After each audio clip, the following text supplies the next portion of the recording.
When I'm buried, I want to be buried just like Count Dracula. Ooh, I love this. You should be buried in what you'd most want to be seen in, right? I'd like to have some battle damage. Make me look like a T2 post-fight. Dude. Hello, and welcome to Grave Conversations, the only show where your favorite celebrities get to lie down. I'm your host, David Dastmalchian. Today's guest, very excited about, is someone that we hope stays alive for a very, very long time. And he's known for so many wonderful roles, shows like The League and Black Monday, is the New York Times best-selling author of Joyful Recollections of Trauma. Please welcome Paul Scheer. Hey. Now I feel like I messed up my intro because I feel like I should have had my eyes closed. And when you said Paul Scheer, I opened them up. And that would freak people out. Whenever I see a person in a coffin, a casket, I'm waiting. Will those eyes open? It's never happened, but man, would that be a good prank. Here's the wonderful thing about death and like thinking about death, like for some people it's like humor's the best way to get through it. For some, like me, I think I want everybody really sad at my funeral. Well, you know, it's interesting. My grandma just passed and she was 97 and a half. Great way to go. 97 and a half, that's a dream, man. That's amazing. Yeah. No, you know, everyone's like, oh, I'm so sorry. I'm like, don't be.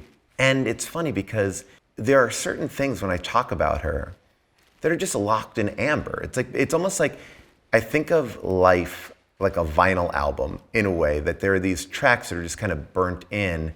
And I think you aspire for a double album, but there are some people in your life who are like, oh no, this is just the album. I know these like 10 tracks. And when I talk about my grandma, these are the 10 tracks that we are gonna play. And it's hard to get like a later track in because it's like, no, these are the memories that we already have like locked for you. I feel like with our family, like her memories were locked in and have been locked in since I've been a kid. And I think we're both doing it. I know you are. I know you guys are creating an amazing album. I want my kids to savor that box set. I need to ask you the most important questions of your life, because what we've been talking about is just really inconsequential and not the most important stuff. We've just been, over here, just been the top 10 memories of your life. But I do like the idea of being able to ask you the questions that maybe no one's ever asked of you, questions you probably don't have the courage to even ask yourself.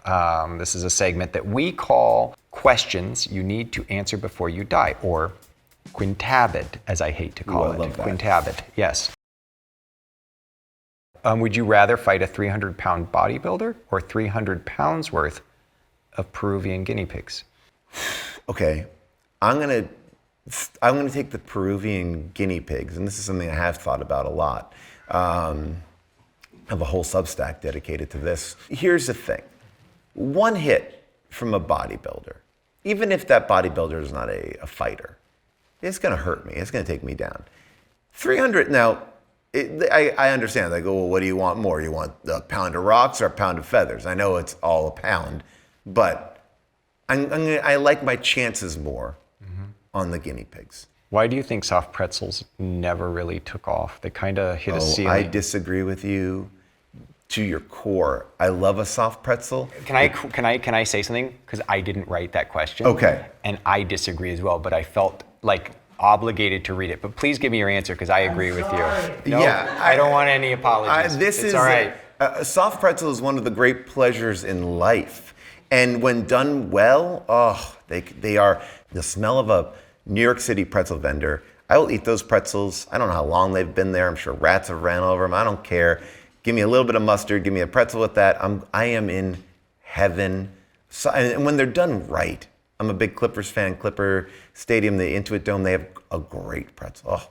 When I think about the deep cut tracks on the album, I go, there's days when the kids and I are having a moment, it's rough, or we're bored, or I want to give them a reward. Whatever the reason, I can always find a good excuse for us to drive down the way. We're in the valley and we go to the Fashion Square Mall, and there are not one, but two pretzel stands. Ooh. And it's the first thing. We get the soft pretzel bites with butter and salt.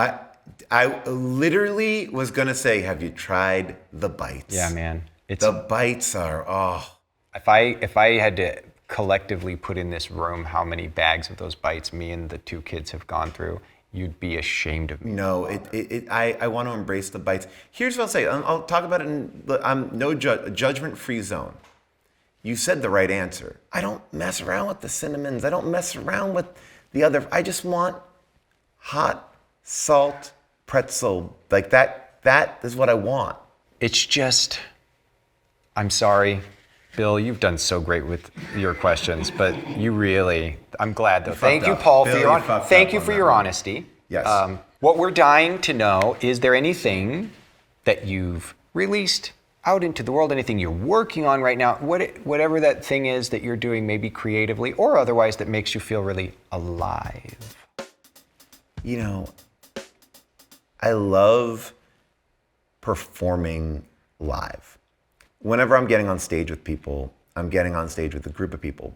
People I've performed with, some for 20 years. I'm go on tour with these people. I love that experience of creating something in a room that is just for that group of people. It reminds me of something like, even though you might do it again, or people might see a version of it somewhere else, but you're creating this moment, and everyone can go out and no one will have that same exact moment.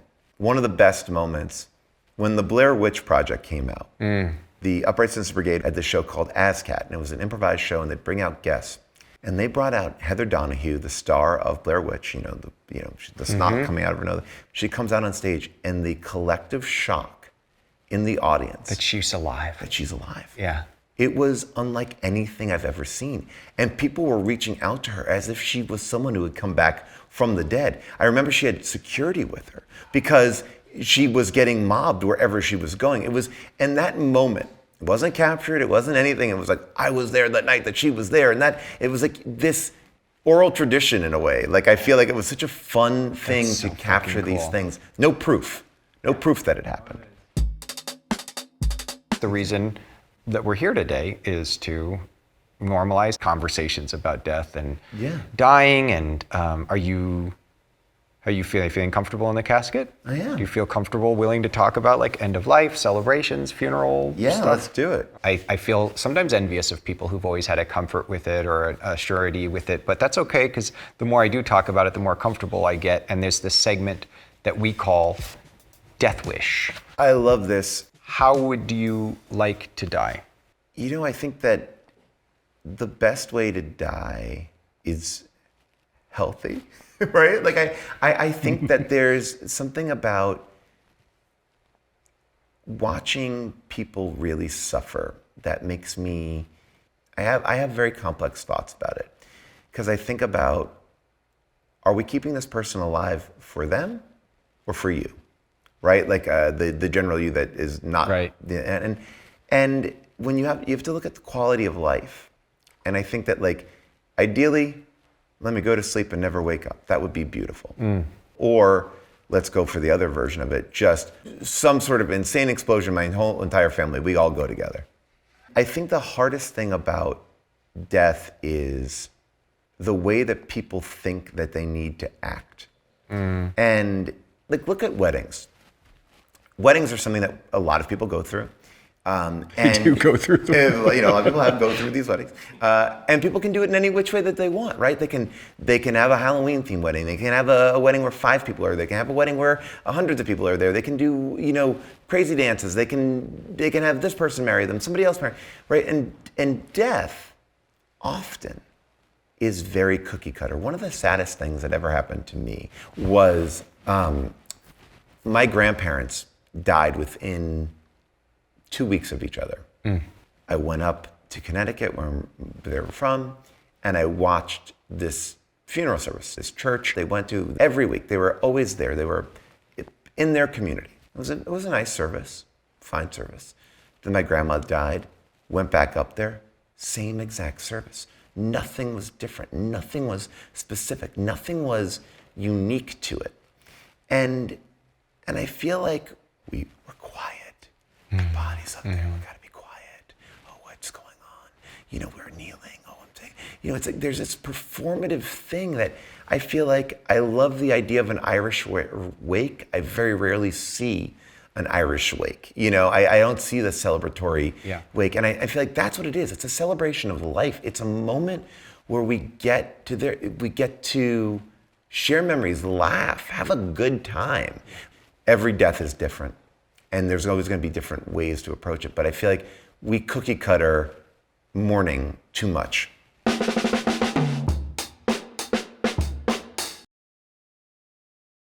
Well, thank you for being here on Grave Conversations. Yes. Before we plant this interview in the ground, I do have one final thing that I wanted to ask you to do, please. Yes. Would you, Paul Scheer, give us your own you-logy?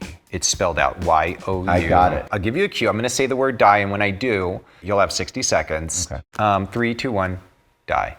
Hey, everybody. I know that you all have a lot of things going on. Took off work today. Got to go pick up the kids. You're here, but are you here?